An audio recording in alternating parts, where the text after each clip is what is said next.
Les presento con este vídeo el parking del Hotel Cuartamentero, un servicio que está incluido para todos nuestros clientes, la fachada principal del hotel y el acceso directo a la recepción.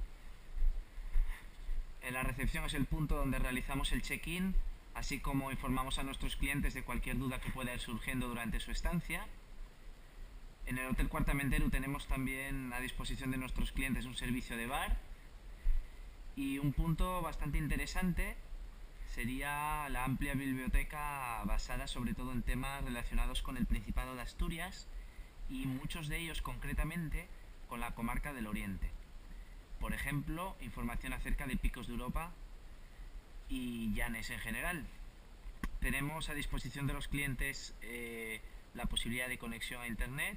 Es un servicio wifi gratuito y este portátil está a disposición de todos ustedes. Les enseñaré una zona común que complementa el resto. Es un salón que está abierto también durante las 24 horas y pues lo tienen también a su disposición en el hotel, como sala de estar, sala de espera o bien para disfrutar de la lectura de un buen libro al lado de la chimenea durante los meses de otoño e invierno.